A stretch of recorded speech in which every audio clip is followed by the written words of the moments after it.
Thank you, Madam Deputy Speaker.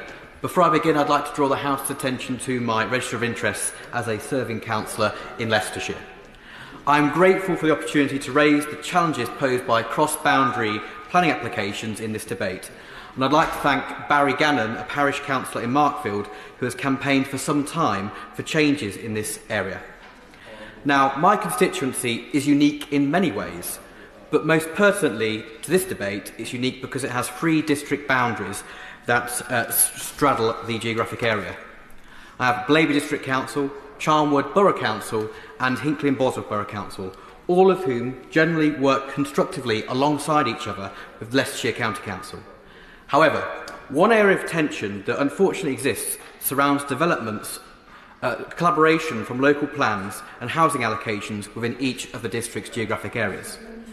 It is clear to me and many of my constituents that some of the councils are purposefully granting applications on the edge of their geographic boundaries that will impact the following borough or district council. And in essence, they're taking all the benefits but taking none of the negatives that happen in place. Now, I brought this debate today not because I'm an NIMBY, but because I want to see a more collaborative approach from local planning authorities. As a Conservative MP, I fully support the notion of a property-owning democracy. This is particularly the case for the next generation, who have found it increasingly difficult to get onto the property ladder.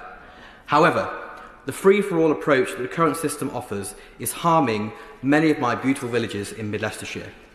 How can it be fair that borough, district and parish councils are able to democratically pass local plans, but adjacent boroughs can undermine that by allowing development on the edge of their boundaries? In my constituency of Mid-Leicestershire, for example, I have seen many such examples. In Markfield, the challenges posed by cross-boundary planning applications has been raised with me many times by councillors Claire Harris and Deborah Taylor, and local activists like David Hyde, who lobby me regularly on the frustrations of this cross-boundary anomaly. I'll give way to the honourable gentleman. Can I commend the Honourable Gentleman for Mid-Leicestershire for bringing this forward? And I spoke to him beforehand, Madam Deputy Speaker, and one of the issues that very clearly arises from what the Honourable Gentleman is referring to is the impact upon other adjoining constituencies or council areas. For instance, GPs, education, roads infrastructure and leisure. You can build the houses in this area, but the people over here will be affected. Does he feel, as many of us feel, that there needs to be a coordinated plan, perhaps at a higher level, that brings it all together? So when it comes to making plans for the future, where the houses might be here, the infrastructure has to be spread across all councils. Thank you, and I thank the Honourable Member for his intervention. He's absolutely right, and I address some of the points that he's just raised, particularly around infrastructure and use of it. Markfield Village sits in the local planning area of Hinckley and Bosworth Borough Council. But under the current framework, Markfield Parish Council, and indeed the Borough Council in Hinckley and Bosworth, have very little say or influence over such decisions, as they are made in Charnwood Borough, the adjacent borough. It is obvious that these new Markfield residents will be using the services in Hinckley and Bosworth, in Markfield and the surrounding areas, but will actually be seeing very little benefit, because those benefits will go to other villages. And worst of all, these developments are going ahead without a binding or a constructive input from the local parish council or the adjacent borough council. Another such example I've got is in Glenfield, where Steve Walters, who heads the local action group, has raised the issue they have with Glenfield Village, which sits in Blaby District, adjacent to the City Council, where the City Council there has plans to build several hundred homes on the edge of Glenfield Village. But because the village does not sit in the City Council's boundaries, it'll see all the detriment of that development, but has very little input into the actual decision-making process. Indeed, Steve has campaigned for many times against the urban sprawl of the city, against villages such as Glenfield in my constituency, and I know he's working constructively with me and the local councillors to see if we can get some progress on this issue. Will the Honourable Member give way? I'll give way. I thank the Honourable Member for giving way.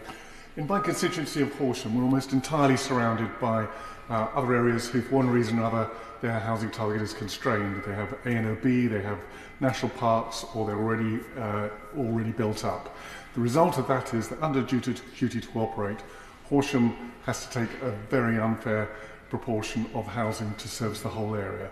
Would he agree that the duty to cooperate system needs to be revised to stop freak results happening in constituencies like mine? Thank you. I absolutely agree with the Honourable Member. The example he gives in his area, his constituency, I've seen certainly in Leicestershire, and I know, speaking to many Honourable Members, they've seen similar examples in their constituencies. But where are we heading? Well, Madam Deputy Speaker, we have a government that it seems is steadfast in planning to concrete over our green and pleasant land, especially in rural constituencies like mine. In July, the Secretary of State for Housing, Communities and Local Government said that she believed the NPPF offers extra stability to local authorities. But is this really the case? The government's approach is to alleviate the pressure on housing in the UK cities, and force additional housing on rural areas without providing the sufficient support for these communities that they will impact. This was seen incredibly by the government's plans to reduce housing targets for cities by 35% in the NPPF. Indeed, Ratby Village in my constituency, we have predatory developers like Lagan Homes who are taking advantage of the current situation, forging ahead with proposals to bulldoze over the boroughs, despite a staggering 900 households in that village writing to the Borough Council to oppose this ecological vandalism. And I'm sure Leicester City Council were jumping for joy at the news that they would have to build 31% fewer homes by 2030, but rural areas like mine and my residents would have to see additional housing as it's pushed further and further out. In truth, this reduction is why their decision to build houses on the edge of Glenfield leaves such a sour taste in the mouths of local residents, particularly in Glenfield and Blaby District. But what does it look like in the context? As I said, the City Council has been asked to produce fewer houses, whereas in rural areas like mine, such as in Blaby and Hinckley and Bosworth, they've been asked to dramatically increase by 69% and 59% respectively. Unfortunately, the planning reforms does not really take into account these cross-boundary implications. But what should we be doing instead? The government should instead be fostering a cooperative relationship, top-down. Our local authorities should be encouraged to work alongside one another in order to stop the situations that I've described happening. This can be done by allowing adjacent borough and district councils to actually have a say in housing and development policies through their various local plans, particularly where it will impact the neighbouring authority. But also there should be the ability for residents in adjacent boroughs to view and comment on those plans of the adjacent local planning authority areas. Furthermore, the increased arbitrary housing targets for each borough council area simply do not take into consideration the impact that these adjacent targets will bring.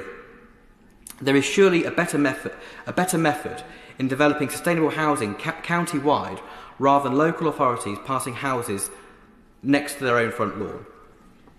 Finally, and probably the most important under the current regime, there is no requirement and thought given to the financial compensation for local authorities that are adversely impacted.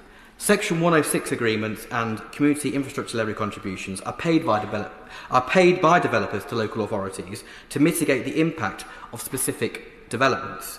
They're well-intended negotiation agreements that do enforce developers to give something back to the community, whether that be funding for infrastructure, for improvements or for green spaces. However, they fall short in cross-boundary considerations, as we have seen in the examples I've given for Markfield and Glenfield.